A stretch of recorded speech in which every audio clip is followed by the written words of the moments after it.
all 26 players fit and ready and raring. That's a huge boost for Gareth Southgate ahead of this final, isn't it?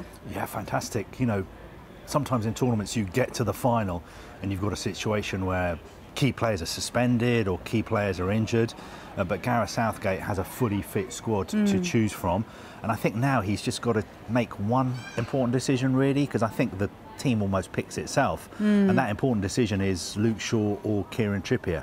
I think it'll be a difficult decision. Luke Shaw obviously is a natural left back, natural left wing back. He offers that balance that you don't get when Kieran Trippier plays. But Kieran Trippier is such a brilliant defender, he's such a brilliant leader, he's such a brilliant communicator on the pitch. I think that whichever one of those starts, whoever starts, I think will not let England down. And I've watched them both play for England during this tournament, and they've both done really, really well when they've come on. Look, 22 players have been used so far, haven't they? Do you think we're going to need to use kind of more, you know, 16, 17 for this final? What do you think? Well, it's interesting because you're allowed to use 5 substitutes and you're also allowed to use a 6th substitute in extra time. Okay. And I don't think Gareth Southgate has used 6 substitutes so far. But, you know, we were talking about Luke Shaw and Kieran Trippier. I think we shouldn't forget that both of them can play.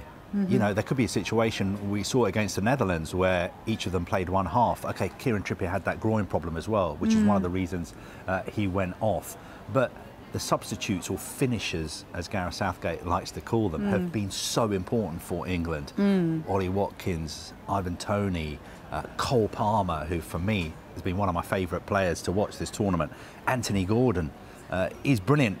Although he's only had just a few minutes. It's just a few minutes, isn't it? I mean, England fans a couple of weeks ago were clamouring for Anthony Gordon to start. So I think that's really, really important as well for England in this tournament, how strong the squad is. Sven-Göran Eriksson wrote a brilliant column yesterday, and he said, look, yes, I had brilliant players, but I never really had a squad as strong as this. You know, if my key players were out injured or suspended, got a red card, then I was in trouble because I didn't have like-for-like replacements. I think Gareth Southgate has some brilliant, brilliant players on the bench who could easily be starting games for England if England didn't have world-class players like Harry Kane, Jude Bellingham, Phil Foden, Declan Rice and all the rest of them. We had a big row, didn't we, yesterday? I mean, it wasn't really a big row. Really? Yeah, kind of. We talked about the fact that I said that Spain were favourites. You said no, it's 50-50. Do you think this is where actually England have a big edge over Spain, the fact that we have got this extensive bench? And I'm not so sure that Spain have got that. I mean, Spain have got a very good squad, but it is relatively inexperienced in some key positions. They've got brilliant up-and-coming players, and they've also got brilliant established players like Rodri. I think probably you can make a very good case for him being the player of the tournament. So it's going to be really, really difficult for Kobbie Mainoo, Declan Rice to win that midfield battle. But Kobbie Mainoo has gone head-to-head with Rodri before at the FA Cup final. Scored a brilliant goal for Manchester United. Manchester United won that game. So I don't think Kobbie Mainoo has anything to fear. Are Spain the favourites? I think most people you speak to would say yes, Spain are the favourites to win this game. Apart from you? Apart from me, and actually apart from some other people I won't name on TV, but some very experienced, on, me and you. some very experienced broadcasters and journalists that I've been speaking to, and they've been saying to me that they think England are going to do it. They think that England have the players. England have the match winners. Okay. So, for instance, Harry Kane could be the difference tomorrow. He could score 1-0 England. Phil Foden, how close has he got to scoring? So many times.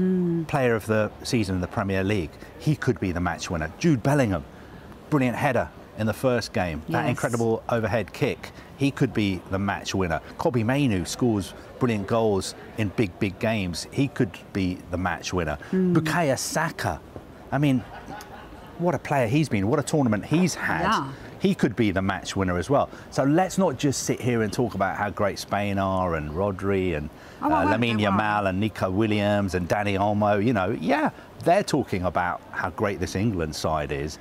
And mark my words, Spain would much rather be playing the Netherlands. They did not want to be playing England in this final. But having said that, they've already beaten Italy, they've beaten Germany, they've beaten France as well. And this other experienced voice that I was speaking to said to me, you know, I've heard you talk a lot about this final, but I haven't heard you mention the fact that Spain looked a little bit tired in their semi-final against France. He thought they looked a little bit tired, so they've had that extra day to rest and prepare as well. That may help them, but I think Gareth Southgate, I'm quietly confident that England are going to produce a big performance. Shall I out the person that we were talking to, because he might be coming on a little bit later? Yeah, why not? Martin Tyler. We've just been having a wonderful chat with Martin Tyler, haven't we? He's got a ticket for the final. And he's going to come and chat with us. He's a man who's seen it, done it, been there. Every big game that's been played in world football, European football, he's been there, he's seen it, and he said to me, England are going to win tomorrow. Look, in terms of match winners, you did mention everyone, and I think a lot of people are looking perhaps at one of the ones you mentioned, Phil Foden, for his time to shine.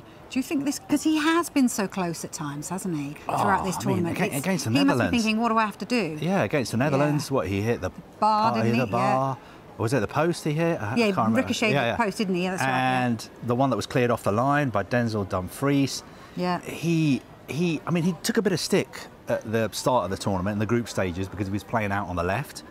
But since Gareth Southgate changed the formation to 3 at the back and he's playing with these 2 sort of number 10s. Yeah. And then a couple of weeks ago, I think even I may have been saying, you know, not the first time I've been saying something stupid. No, absolutely. I wanted to remind you of that. I'm pretty sure a couple of times, more than once, I probably said, I'm not sure you can have Jude Bellingham and Phil Foden in the same side. It's time for Gareth Southgate to choose one. And wow. Did you say that? I didn't say he should drop Jude Bellingham, but I sort of said, look, just pick one of them to play in that number 10 position and then swap it after an hour.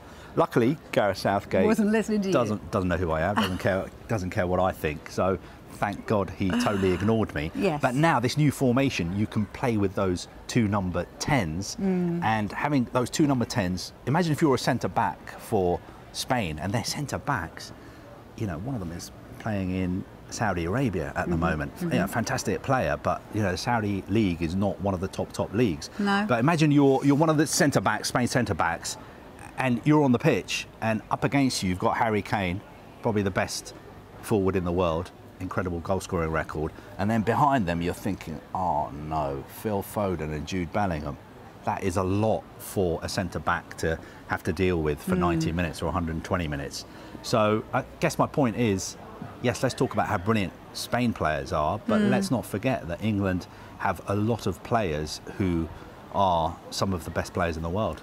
Do you know who I've really enjoyed watching is Jordan Pickford throughout this tournament. I love his kind of, dare I say it, craziness. Exuberance. Yeah, or craziness. Yeah. But he's got that in his locker, hasn't he? To sort of out-muscle people with his mind. How important is he? And in terms of that penalty shootout that we saw, you know, he does need to take some of the kudos, the fact that he saved one and gave England the upper hand before they did anything, you know? I think I was listening to an interview with David Seaman yesterday, and he was talking about when he was in goal for England, when it came to penalty shootouts, they did absolutely no preparation. So, for instance, when he was no wonder. Yeah, so when he was in goal in a penalty shootout against Spain in the Euros, I think it was in '96, he had done no preparation. He had no clue which way the Spanish players were going to go. Yeah. He just said he just used his instinct and he looked at them and which way they were going to go. And then he made his mind up at the last minute. But of course, that's all changed. Jordan Pickford has got this amazing team of, you know, coaches and analysts around him and all these researchers. I think the FA even used a professor of biomechanics or biometrics or something to help him with penalties. So he has got everything. You know, he'll have his water bottle if it goes to penalty shootouts. I love that water bottle. He'll have that. That needs to be looked after.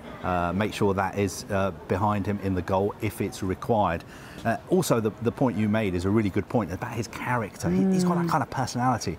When it comes to goalkeepers, I like goalkeepers with personalities. I think they are that breed, aren't they? A lot of goalkeepers you want them to be that. a little bit crazy. You want them to be loud. You want them to be arguing with their own players as well as the opposition. And Jordan Pickford, in a way, he's got a kind of little bit of the Peter Schmeichels about him. Yes, he has. You know, the way he's always screaming and shouting. And also, I like the fact that he, you know, tries mind games a few times, penalty shootouts. He's, you know, trying to mess around with the mind of the opponents who are taking the spot kicks. And that definitely happened with Akanji, with Switzerland, because he really had an effect on Akanji in that penalty shootout. So he's a brilliant goalkeeper. I'm not sure we appreciate how good he is in the Premier League. Fantastic goalkeeper, fantastic character. And I think, doesn't he have the record? No other goalkeeper has kept more clean sheets than Jordan Pickford in the Euros. And I've got another statistic for you. This is going to blow your mind, this one. Great. Gareth Southgate, I'm pretty sure, has never lost a game at the Euros. He's only ever lost one, and that was a penalty shootout. Italy in the final. Okay. Never lost a game. I like that. Never lost a game. Vic saying you're right. Am I right? Yeah, you're right, apparently. Right. Again, not always right. Yeah. Look, and in terms of that, penalties, if we do get there, I hope we don't. But for the first time, actually, I feel like we're going to go in as England fans feeling really confident that we could win a final on a penalty shootout. Yeah, a week ago, was it a week ago? We were in Dusseldorf, England, Switzerland. Yeah. I was at that game. After the penalty shootouts, I went outside the stadium to do a live cross for Sky Sports News, and I made the point. They said to me, "God, what was the atmosphere like in there for the penalty shootout? It must have been so. You must have been so nervous." And I said, "Do you know what? I wasn't actually. Once the first penalty went in, and just looking at the way the England players were approaching taking the penalties and all the processes they were going through and how they weren't fazed by anything, and it was really important that they went first and the penalties were in front of the England fans as well. I wasn't really that nervous. It seemed almost routine. I don't know what it was like at home if you're watching on TV. No, I felt the same. Yeah. Even when Saka stepped up, I was just thinking, you're willing him to score, but I just knew he would. Yeah, and then when the live finished, I took out my earpiece, took off the microphone, and I was walking away thinking, did I just really say something stupid? Have I totally misjudged the mood? You know, was I the only person who thought that or felt like that? Then afterwards, when I spoke to some other people, other journalists, they kind of felt the same as well. And if it goes to penalties, of course, it will be uncomfortable. Of course, everyone will be nervous, but just remember that England are prepared for penalties. It won't be like 96, where David Seaman just has to, you know, trust his instincts and guess which way to go. They will be prepared. They will have done all their homework, and Jordan Pickford will have a specific, you know, place he'll dive, or whether he stays, or whether he checks and then dives for every single Spanish player. Do you think if we get that far, do you think we could see the same five take those penalties? Do you think Southgate would play it so that we do get Tony on the pitch? Yeah, well, it depends if Harry Kane is still on the pitch. Harry Kane, you know, could he play for 120 minutes? You know, because of the amount of work he does, especially when England don't have the ball, can he keep that up, maintain that for 120 minutes? Would he be on the pitch for penalties? You'd want him to take penalties in a penalty shootout. His penalty against the Netherlands the other night. Sorry. His penalty the other night against the Netherlands was incredible. You know, they were trying the mind games with him as well. I was worried about him. Verbruggen, the Dutch goalkeeper, some of the Dutch centre backs were trying it on with him. Yes. He just totally ignored them, took his time, scored an absolutely brilliant penalty. But he does have to look at the ball, whereas Ivan Toney doesn't even have to look at the ball. I mean, that's crazy, taking a penalty. You know what? Whatever happens now as well in this Euros, it's going to be so amazing in the Premier League next season, because fans of all teams are going to want to see these players. You know, if you're whoever team you support in the Premier League, when Ivan Toney comes to town, we don't know who he'll be playing for. If you're a Brentford fan, hopefully Brentford. Yeah. But you want to see Ivan Toney, and you want to see him. You'll think, I hope Brentford get a penalty, because I want to see him do that again. Yeah. You want to see Ollie Watkins. You want to see Mark Gahey. You want to see Kobbie Mainoo. So, you know, whatever happens, it's been so good for English football what the England team have done. And 2 weeks ago, it didn't look like this at all. I just want to mention one other statistic as well. Go on. I think we might need help from the gallery and the directors. But I'm pretty sure that Spain have got a terrible record in penalty shootouts. Terrible record. Silence in the gallery in my ear. ear. I think that needs to be checked. But I think they've lost their last 3 penalty shootouts, so they will not be wanting it to go to penalties, unless I'm totally wrong.